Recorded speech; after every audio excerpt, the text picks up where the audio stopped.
Hello and welcome to my channel, Mr. Cool George. I'm a filmmaker and I like telling stories. So if you're a fan of mysterious, suspense-filled stories with a twist, then you have come to the right place, to the right channel. That's exactly what I do. I like telling stories. Without wasting any time, let's get into today's story. So today's story happened in the Northern Territory of Australia, about 50 kilometers from the city of Darwin, specifically in the Finnis river. That's where this particular incident occurred. And this incident actually inspired two movies. One, Rogue, the other one is Blackwater. So this incident happened in the year 2003 and the movie is released in 2007. So let's get into the story. So in the year 2003, in the city of Darwin, there lived these three young boys, Brett, Ashley, and Sean. They were childhood friends, and they knew this particular terrain of Darwin or Northern Territory. So you got to understand that there's this particular territory in the Northern Territory is collectively known as the top end. Compared to the size of the land, it's fairly huge. I mean, you know, Australia itself is very huge, but this Northern Territory again is very huge. However, the population is very less compared to the land size or the land mass due to various reasons, political reasons or other things, but mainly it's because of the wild weather and the terrain. It's a very rugged terrain, it's scorching hot, and in the night time it can be very cold. So the weather is not that favorable. And then not only that, this particular area is actually home to a few of the most dangerous animals on the planet, whether it's in water or in the land. So, but however, for these three gentlemen, they are used to this terrain, they are used to the climate, they are used to this wild animals because they were born there and they raised in that particular terrain. So they are obviously very familiar with this area and the dangers. On that particular day, it was on a December 21st, 2003. It was a Sunday, and for the boys, they had no college, they had no uni on that day, and so they decided that they'll go and spend some time and have some fun in the Salt Flats, which is like 30 to 50 kilometers drive from Darwin. That's where they used to go. So on that particular day, they had their trailer, and in the trailer they put their quad bikes, which they can use to play in the Salt Flats. So they put their quad bikes onto the trailer, and these three boys started their trips to the Salt Flats.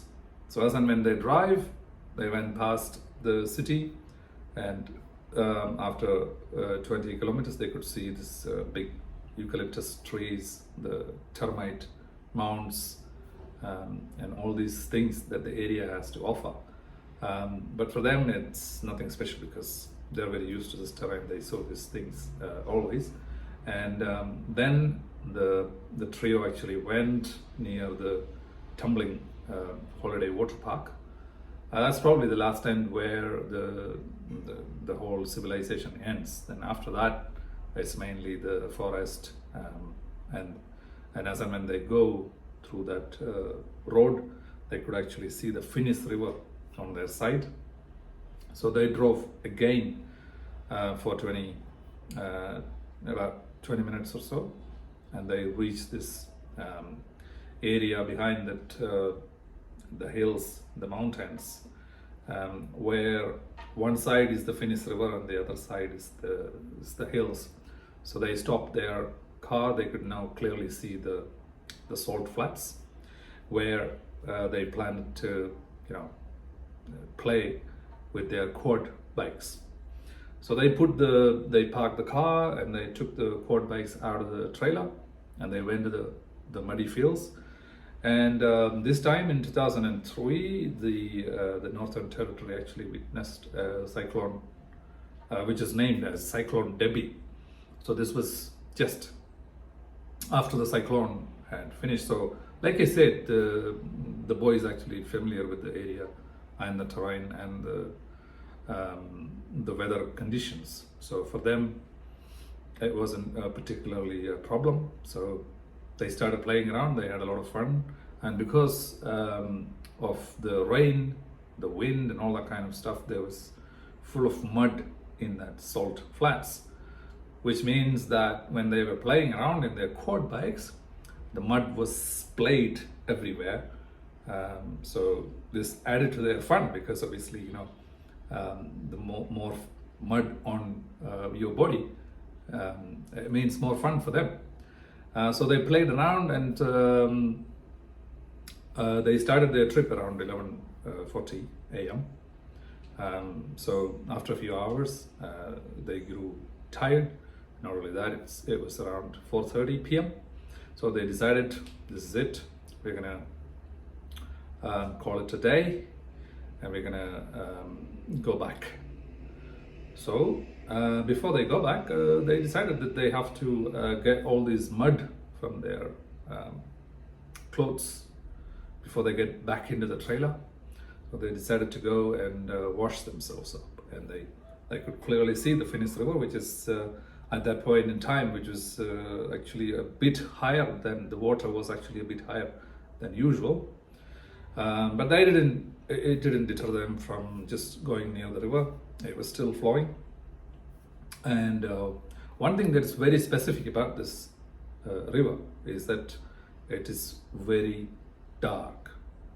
That's why people call it black water, because you couldn't actually see past a few inches into that water, because it's really dark. So you cannot see anything that's underneath the water. So on this particular day, so they went because they can walk to the river. There are mangrove trees surrounding the area where the river is flowing. It's not a particularly huge river, it's not that big. So they went near the river, and the water is already on the shore. And so they started washing themselves. So Brett was actually ahead of the other two boys. And Brett was actually very close to the river bank. And he was washing himself. And then after a few minutes, the two boys noticed that Brett had actually fallen into the river. So they were like shocked for a few minutes, but then for them, you know, it's probably they might have encountered a similar experience even before. So for them, it wasn't not much of a deal. So these boys, Ashley and Sean, actually decided that they're going to jump into the river and just join Brett, just make sure that he's okay. And they already know that, you know, all these people know this area like very well, and they're all competent swimmers. So for them, this is not a particularly dangerous situation or a panic mode. They were still cool with it. I mean, for them, it's just a bit of a not so comfortable situation. They just have to run into the water, jump into the river, and then just help him. So they decided to do that. They just jumped into the water, and they could actually see Brett is actually a few meters away from them. So they were swimming and then reaching near Brett. So by the time they reached Brett, Ashley actually went ahead of Brett, and then Sean also followed him. So now Ashley is at the front, Sean in the middle, and Brett is in the back. And there were three. At this point in time, it was just normal for them. but the current, the river was actually, like I said, it's slightly above the normal water level, and it's flowing. But again, for these three boys, they are competent swimmers. This isn't a big deal for them. So what they are at this point in time, what they're trying to do is just to find a big mangrove tree branch or a root where they can hold on to, and then go to the safety. So by this time, it's about like 15 minutes past, and they probably gone a few meters through this current, through this river.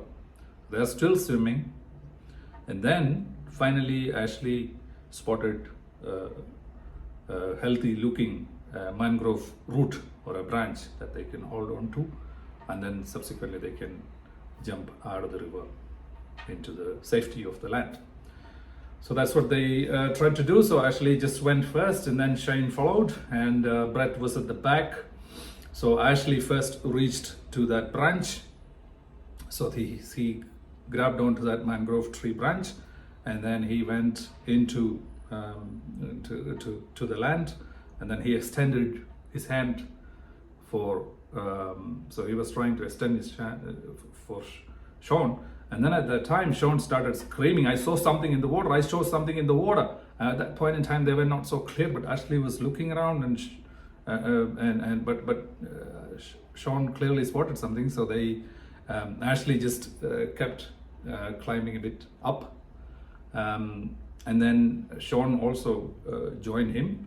And when they looked back, Brett is nowhere to be found.